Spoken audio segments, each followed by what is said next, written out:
Hey, you all see my fan going in the background. It is it's hot already in this house. Hey guys, how are you? Hey, I'm Periscope. Hey, Sadoscope. How do you pronounce it? Did I say it right? It is Thursday. I know we are all very happy that it's Thursday. I can't believe it seems like, I don't know, I've been getting lost on my days, but it seems, hi Elizabeth, it seems like I've getting lost. Oh, you guys can't see me very well. There, a little light. Hello, Celestine, how are you? Hey, how are you? If you guys could go ahead and share the broadcast, that would be great. Hello, Tuhin? I'm not sure if that's how you pronounce your name. One thing that most people, well, maybe some people know about me, but a little known Nikki Woods fact. Hey, B. Smith. Boop. Go ahead and give me a boop so I can get my day started. Hey, Demetrius, how are you? Maybe, I don't know if a lot of people know this about me, but I am really particular about mispronouncing. I hate mispronouncing people's names. And I would almost rather not say your name than mispronounce it because I just don't like it. Hey Sheila, how are you? Hey Shavana, how are you? Shavana and I have an interview coming up. I'm excited about that. Hey Deborah Denise Black, how are you? Thank you for the smiley face. I appreciate it. Hey to everybody on Periscope. We're on Periscope too. So hey Dale Williams. I'm going to assume your last name is Williams. Whenever I see WMS. Hey Shalise, thank you for joining. Coach Danielle Winningham is going to join, so I'm just waiting for her to sign on.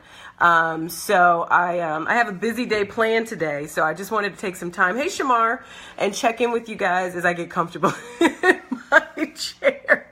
I always fidget around. I don't know why I do that. Hey Sheila, thank you for all the hearts. Yeah, so I'm really particular about mispronouncing names. So I always want to acknowledge people, but I don't want to mispronounce your name. So I just apologize in advance if I, for whatever reason, mispronounce it. Hey, Danny. Sheila, I feel so much better. Thank you for asking. Yeah, we're waiting for Coach Danielle. If you know her, call her, tell her to sign on. Tell her we're waiting. Thanks, Celestine. No, Sheila, I do. I feel so much better, so I really appreciate you asking. Hey, Charles. I still have like a little scratchy throat, but I think it kind of sounds sexy. I don't know. I've always liked like scratchy voices, and I don't normally have one, so I kind of want to hold on to that for a little longer. Quintera, how are you? You're currently coaching. Who are you coaching? I know, I'm messy. Here she is. Danielle heard me telling people to call her. So she's going to say, I'm messy. Why can't you join? I don't know how to invite her to join. Oh, add to broadcast. Okay. So she's on. So now she knows that we're being messy. So the one importantly enough is, I don't know if for the women out there, if you all use Mac, but I love cream sheen glass. I'm so fixated on this stuff. Look at how pretty your lipstick is. I'm so fixated on this stuff, and I haven't been able to find it. So one of my quests today is to find this lipstick, or lip sheen glass. What's it hey, called, Coach Nikki? Danielle Winningham, how are you? I'm great. What's it called, Nikki? It's MAC. It's cream sheen glass, and this is Stately Shimmer, but it's just such a nice gloss. I look like I've been eating chicken though, kind of. It's such a nice gloss, and it's like kind of an everyday thing. Hey, Soul Hunter, how are you? Hey, Heavenly Treat. No, yeah, Albin, I got your name. It's hard to pronounce your name. I got it. Thank you. I was telling, I hate mispronouncing people's names, and sometimes screen names are so interesting with them, the way they're hard to pronounce. So anyway, we're glad you're here. Well, thank you for having me, Nikki. Girl, this is technology. The minute I went to join that broadcast, it went black. Then it disconnected me. I had to restart my phone. I'm like, Nikki gonna be over there talking about me. And she was. I just wanted people to give you a gentle nudge. That's all. Hello again. Girl, I was sitting over here waiting since like 11:45. I know. Like, if I move away from this screen. You are so funny. I thought I was anal about time, but I like that. I like that in you. I like people that are prompt. Hey, Marjorie, how are you? Hey, Troy. Hey, Troy. I'm calling you today, Troy. Troy is in Kansas City. Troy is one of the biggest influencers I know, and I have a question, so I got to catch up with Troy sometime today. Patrina, I'm glad you're getting over your cold. If you guys haven't shared the broadcast, if you could just take a moment to do that, we would both really appreciate it. We had a discussion. We're going to call it discussion, even though it was kind of like a it was kind of like a rousing debate. Then we brought everybody else in choosing sides. Absolutely. Right? And you know what was funny about that? After, I don't know if you remember Precious that was on, and I told you she was my friend, so leave her alone. She called me immediately as soon as we got off. She's like, I just want to talk about this some more. I was like, okay. She had a point to make. Too funny. So you're free. Oh, there you funny. are. She had a point to make. So we were talking about social. Hey, Ashley Nicole Brown. We were talking about social media and traditional media, and which one would you choose? Which one works better for building your business, your brand?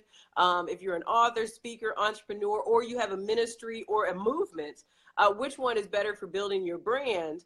Hey, Charles in South Africa. Thank you for watching. Hey, Jasmine. How are you? Good to see you, Mama. Jasmine's a new mother. Good to see. Well, not new. I mean, I guess the baby's almost a year old, maybe. That's still new. But it's good to see you, sweetie. Yeah, that's. Well, so we were talking about that, but today we really wanted to, and we really kind of picked a side, and we were kind of arguing for our side. I was traditional media, Danielle was social media, but in reality, we realized that both of them, you know, have to work together in order to 9 months old. Oh, that's sweet. Both of them have to work together in order to really be effective. And so we wanted to talk to you about that today, like how to get social media and traditional media to work for you. And I think one of the things that, and especially me as a business coach, one of the things I see most often is that people make assumptions. There's a book by Don Miguel Ruiz called The Four Agreements. And one of the agreements is never, ever assume anything. Right. And a lot of people make assumptions about that they know how to work social media and that they know how social media works, and they don't. And as a result of not having, there's this book I like to read that says, in all you're getting an understanding. And so since they don't get an understanding about the baseline and how social media works, they're very ineffective. They're doing a lot of busyness, but they're not turning that busyness into revenue. So they're working. Yeah, they're working, but they're not making no money. No, absolutely. It was funny. I was on Twitter yesterday, just kind of, you know, it's like I just like to read through people's timelines to see what people were talking about.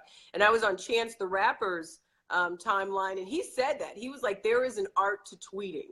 He's like, nobody just wakes up and tweets anymore. There's always some kind of goal. And I thought that was fascinating. I mean, he's a really smart guy anyway. But the fact that he was kind of trying to make that known, that there really is like a strategy to it. You have to put some thought into it. For everything, absolutely. For everything. For your Facebook, for your Twitter, for your Instagram, for your LinkedIn, for your live streams. People think they can just go live. Oh, and I'm going to make a ton of money with no education, or no baseline, or no understanding of how the medium actually works. And so I think that's one of the biggest mistakes that entrepreneurs make. My thing is always, if it's tax deductible to invest in your business and have these workshops, hey, Valisha, then why wouldn't you have them? Why wouldn't you invest in your business to learn how to do things the right way? Right. And if it doesn't work, I did a Q&A yesterday, a business Q&A, and someone told me, I'm not going to call any names, but someone was like, I've been doing this event for 7 years. It's amazingly successful, but I don't make any profit. So what's the amazing success? Well, you know, when people come out, that is a success, because everybody can't get a packed room, a packed house. So if you're packing the house, people are walking away inspired, people are walking away motivated, but you're walking away with empty pockets. Something is wrong. So what takes you 7 years to say help?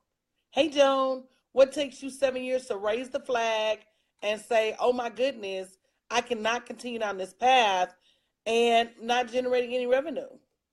No, absolutely. And I mean, I think it's so important. And I think that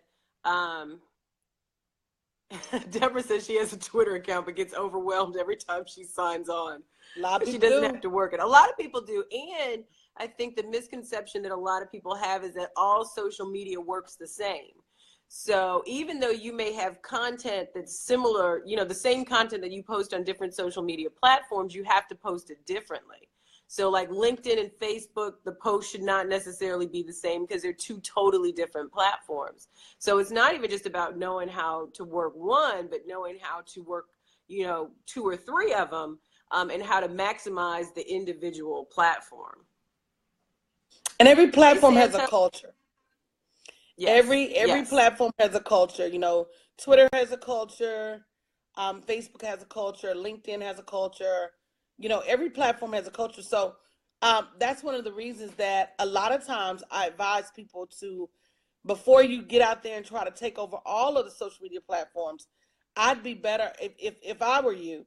You're better off to me being impactful on one platform, then two, then three, than going out there and being ineffective, but you're represented on all of the platforms. It's just like juggling to me. And people do the same thing in business. They start a business, but they don't want to stay in their lane. They want to be in lanes 1 through 5, running people over. They frying chicken one day and they got a car wash the next day, and then the next day they have a daycare. Well, they're not making any money on any of them because they haven't taken the time to perfect their craft. No, absolutely. And I tell you, and some platforms will clap back if you post incorrectly. Hey, Sabrina. Sabrina makes beautiful wedding dresses. And so I met her. She said she waiting on you, Nikki. I know. I met her at a conference at one of Dr. Sloan's conferences in Houston. And so she said she was going to make me a dress. So she's still waiting. But hold on. Keep the face. Sabrina. Yep. Don't put the material up yet. Keep that lace out. But like LinkedIn, like if you post something on LinkedIn that's that may be more personal, people will say this is a professional networking site and it's not appropriate. I mean, people get really, really upset and very vocal about posts that they think are more suited for Facebook. So you really have to just, like Danielle said, learn the culture. And I absolutely agree. To get really good at one and become impactful at one and then kind of add as it makes sense. But I also believe that you don't have to be on everything in order to make an impact. Hey, Coleman. And you know not to tweet nothing crazy. Yeah, yeah. Black Twitter especially will take you down. What? We'll run you off. We'll run you off the platform. Hello. So yeah, you have to be careful. You have to know what to post where and why. And again, what is your objective? And I tell people that as a time management perspective, a lot of you spend your day floating through social media and you look up and the day is gone and you haven't made $1. And again, guys, if you haven't shared the video, share the video. But anytime I touch a social media platform, I want to know how my girlfriends from college are doing. And I want to know how my kids, PTA parents are doing. But I just don't have the time. And so I have to be deliberate and I have to set an objective and come online and accomplish that objective and then move around. No, absolutely. And it's interesting because like my kids, they don't want to be on social media at all. And I'm like so glad about that because I don't want to have to spend the time checking their accounts. That's a whole nother. Figure out what they're doing. Oh, so much. That was one of the things, Nikki, it was so funny. When the girls got 18, I unfriended them. I'm like, you grown. You grown now. I'm tired of fighting. I've been fighting for 5 years. That's funny. Hey, Greg. Good afternoon. Thank you, Bridget, for sharing. Hey, Shanidra. How are you? Welcome to the broadcast. We're talking about traditional and social media and how you really, how it's important to get them to work for you, one, but also the importance of them working together to build your brand and your business so that you gain more visibility in traditional media, social media, new media, all of it.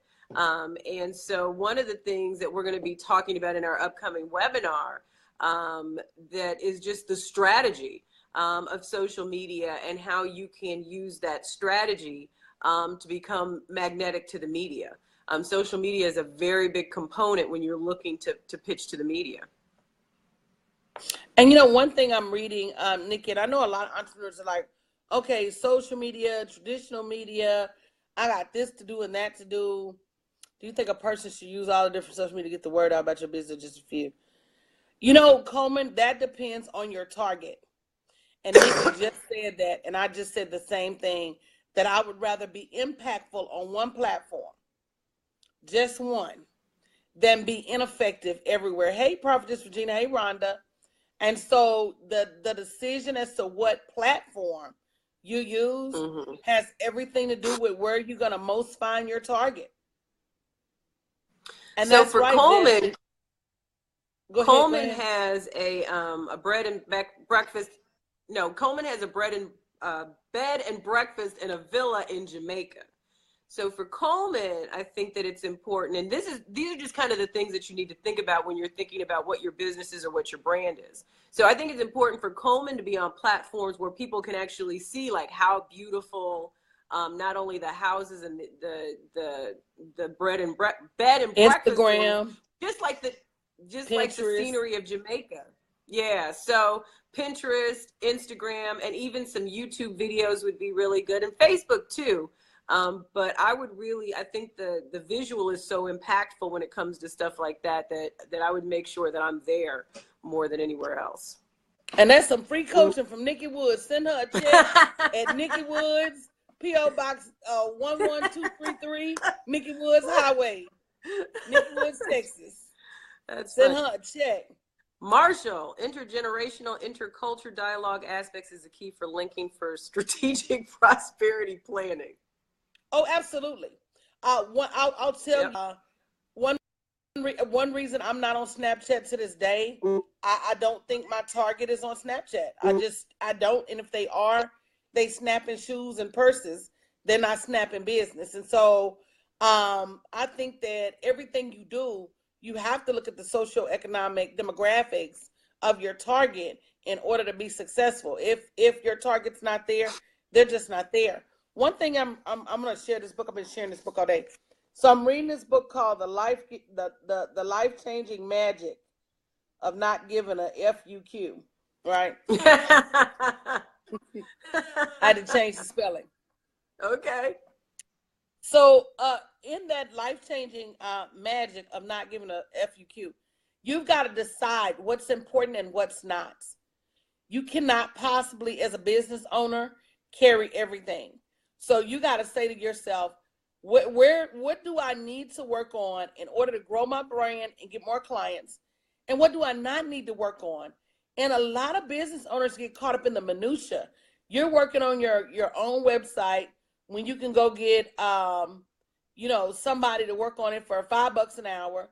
You're working on your own content when you can go get somebody else you're working on all the things that you could easily outsource and spend your time in front of the clients, spend your time in front of the media so you can get more clients and build your brand, and spend more time on social media building relationships, because that's what everything boils down to. Yeah. Whether it's new media, whether it's a traditional media, it's about building relationships. And if it's social media, it's building community. And both start and end with who have you built a relationship with. So you could post all day, all day, all day, all day at the speed of light, and everybody could see it. But if you don't have relationships with people, it's no bueno. And and it's like when I think about the media, and it's just interesting because I got a phone call the other day from a radio show that was looking for somebody to do a segment. So they called, and they were like, we know that you resigned and you're doing your own thing, but we wanted to check and see if you knew anybody. And I said, well, yeah, I know me. And they were like, well, we didn't even think you would be interested. But they called me because of the relationship, and they called me because they know the quality of my clients. And so I'm doing the segment, but it just gives me, but the way the segment is set up, it gives me an opportunity to showcase people. And so I did a live video the other day about, just the value of the relationships, because in media, when you're looking for an interview or you're looking for somebody to host a weekly segment, if that's your your interest, or if you're looking to be a regular guest on some show, if that's your interest, really people call who they know before they think about who may be the most talented. So, I mean, I'm talented, but I may not be the most talented, but I built a relationship. And at the end of the day, that's what wins out. And so it's, yeah, I think, Danielle, did you tell me that you should never do anything in your business that you wouldn't pay yourself to do? Are you the one that told me that? Either you or April. Yeah, absolutely. Yeah, if you wouldn't, Absolutely. like, if you wouldn't pay yourself to tweet, if whatever your, hourly rate is, if it's, $250, 300, whatever it is, if you wouldn't pay somebody to tweet at that rate, then you need to hire somebody that will do it at a I'm lesser. I'm an outsourced queen. I mean, I Yeah. always have been. I know enough about the process to make sure you're doing what you're supposed to do. But at the end of the day, you can miss me with all of that, because as a business leader, as a CEO, I'm supposed to be the visionary. I'm supposed to be strategic planning. I'm supposed to be promotional and marketing. I'm supposed to be client care. I can't do all of that and be running around with a toolbox fixing light bulbs and working on the break room Right. refrigerator and just all that foolishness. You gotta cut it. You gotta cut the minutia. Yeah. So, I mean, relationships really are everything. And even being able to use social media to build relationships. I mean, I've gotten opportunities just from relationships that I've built on social media. I think that eventually you do have to take it offline and develop that in-person contact, but social media is a great way to start. I mean, I have friends now, that initially began on social media. So it is definitely a great place to network. It's a great place to find clients. It's a great way to build your media list, because you can follow up with journalists online. But relationships, they always are key. Yeah, I think some people think that more is more, but it's not. Sometimes less is more. And like I said, you can post all day, every day, but if you don't have the right relationships, if you're not employing reciprocity, your posts are just going to sit there like knots on a log. Guys, we're having a webinar Monday, follow-up webinar to our first webinar. So if you register for the first webinar, you don't have to re-register. You're going to automatically receive the information for this webinar. But the link is the same, bit.ly/cost of fame. And we're going to be sparring yet again and sharing with you. Yeah, me and Nick going to be fighting.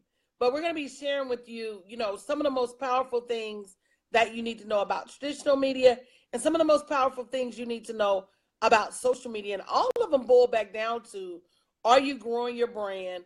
Are you growing your bottom line? Because if you're not, why are you doing it? And that is the number one question. I did a Q&A earlier, and we were talking about doing revenue generating activities daily. Are you making money every day? Are you doing something every day that eventually is going to lead you to $1? And if you're not, why not?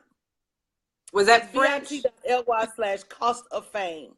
So if you're not, why are you not? Because if you're not doing the activities that lead you to $1, how are you going to get there?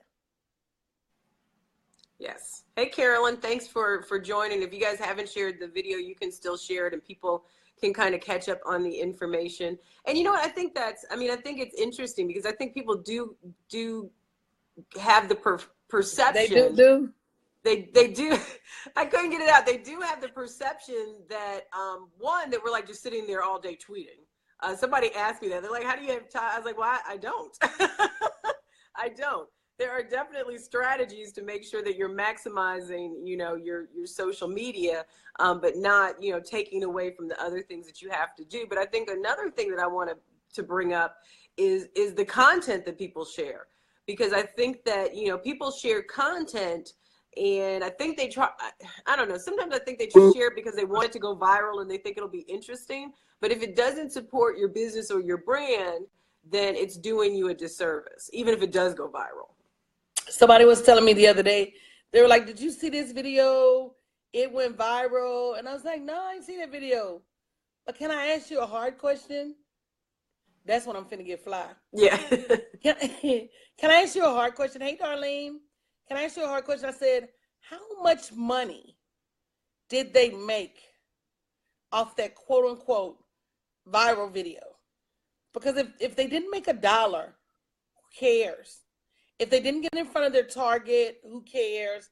If they didn't help somebody, who cares? If they didn't introduce a problem and a possible solution, who even cares? So you've got to be careful that, like Nikki said, you're not just putting content out there for the sake of putting content out there. It's not about who goes viral on YouTube or on Facebook Live. It's about who goes viral at Wells Fargo and JP Morgan Chase. And you've got to make sure that you understand that. If no one ever knows your name, ever, except for your 1,000 clients that pay you $1,000 a year, that's $1 million. So it's not about everybody knowing your name. You ain't got to keep up with the Kardashians to be able to generate enough revenue to live the level of life that you want to live. So no, it's not about. Yeah, and go ahead, Nikki. No, I was going to say, and I think that when you put out the right content, you do attract the people that are supposed to be connected to you. So you attract the quality and not necessarily the quantity, but people can have 1 million followers. And like Danielle said, if they're not supporting their business or their brand, if they're just following you because they think you may say something funny in a tweet and they're not paying you for anything, or they're not purchasing anything, or they're not influencing anything, then it really is at the heart of it, it's not going to matter. So for all those people that like buy followers and buy likes, I mean, it's just a waste of money because those people are not invested in you, your business, or your brand. All right. I agree. And Carolyn, we've been talking about that this morning, which led me to that book that I shared with you guys, The Life-Changing Magic of Not Giving a FUQ. But Carolyn said, mine is in a state of confusion right now. I have to refocus. As a business owner, I almost can't afford to lose my focus. So I have to make sure I exercise my mind, even when I'm stressed, even when I'm taxed.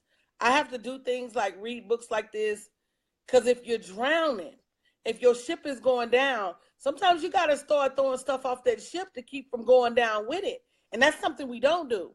We want to try to hold on to everything on the ship while the ship is going down. No, girl, I start throwing stuff, people, things overboard, because my goal is to keep this ship afloat.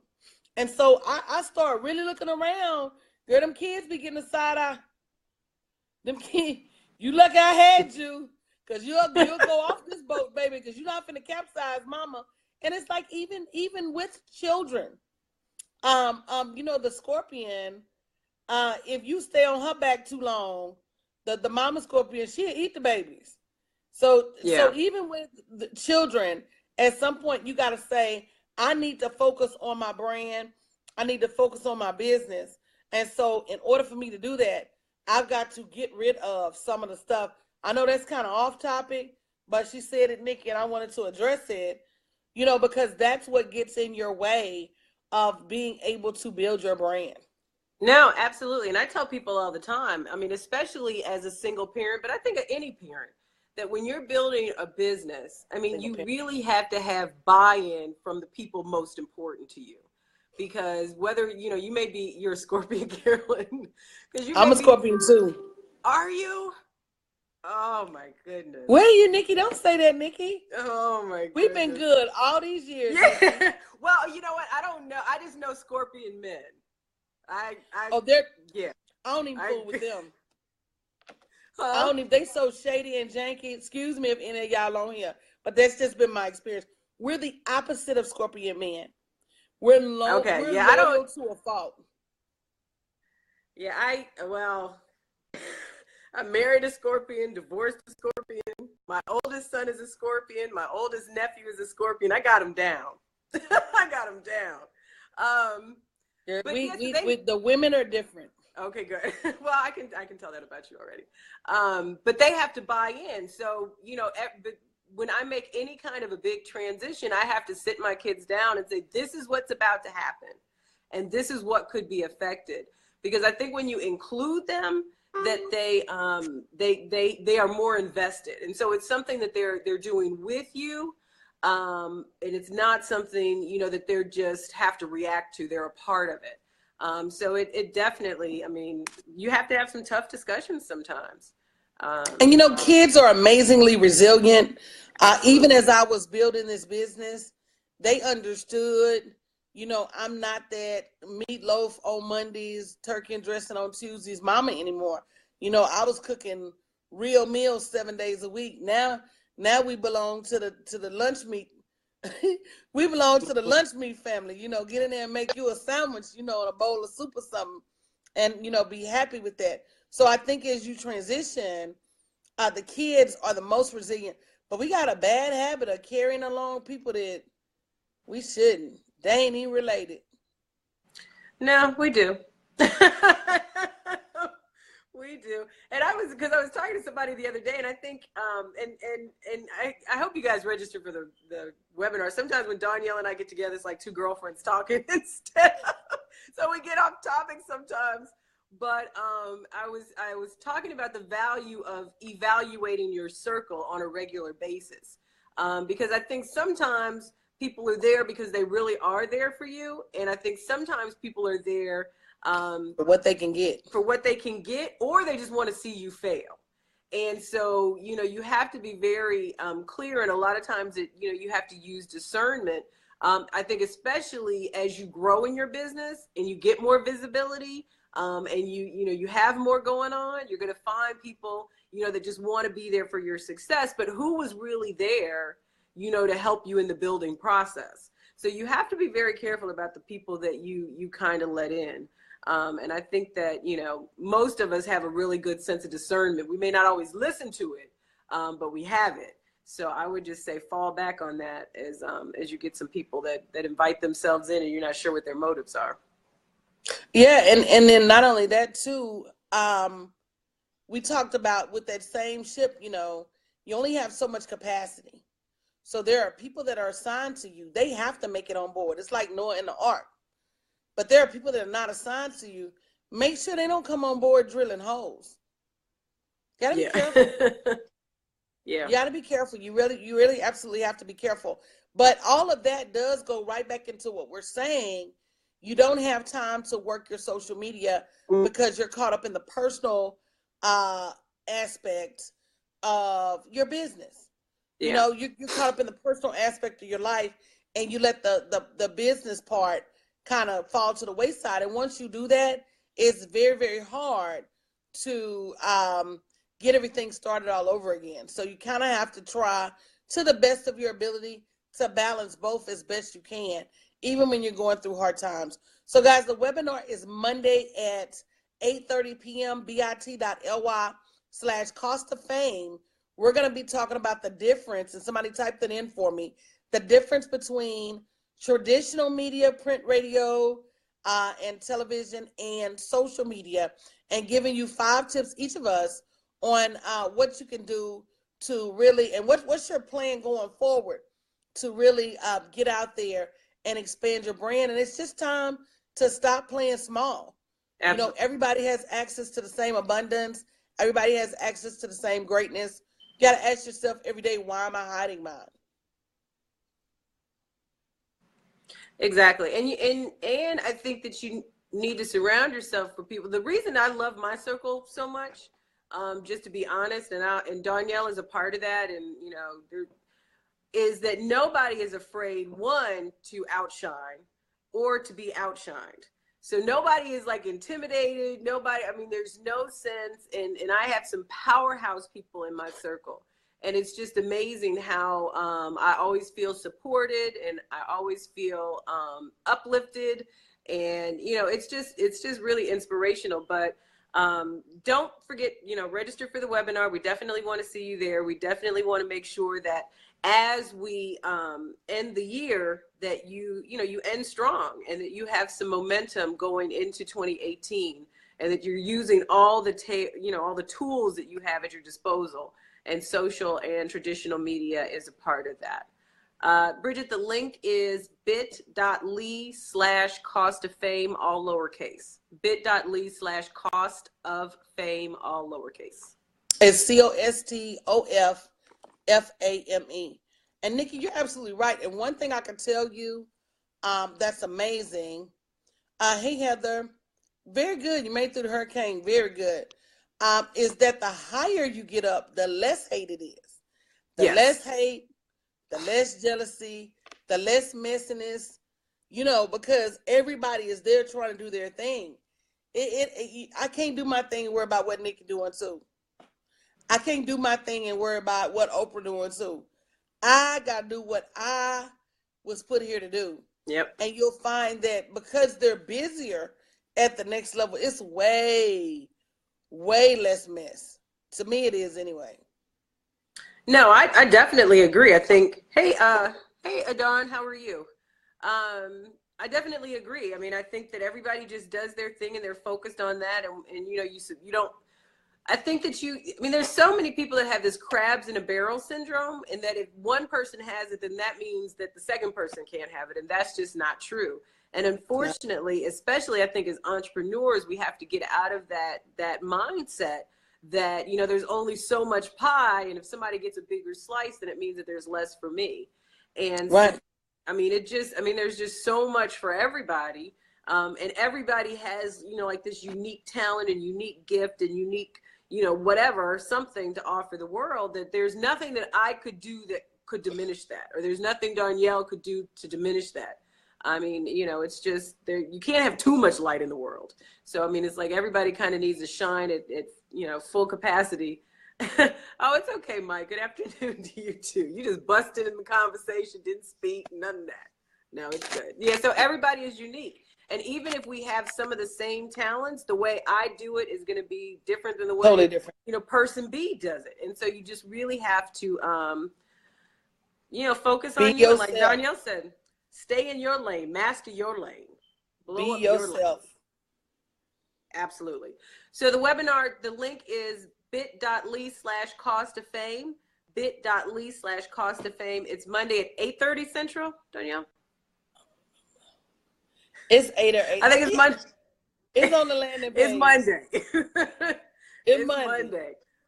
Around so 8 when you around 8-ish. So just sign up and you'll get all the information and everything you need. If you've already signed up, then you'll get an email. You'll be automatically registered for this one, so you're good. And so we'll see you in a couple days, and we'll be talking more about media. All right. Thank you, Nikki. All right. Thank you, Dawn. Have a good day. See you guys on Periscope.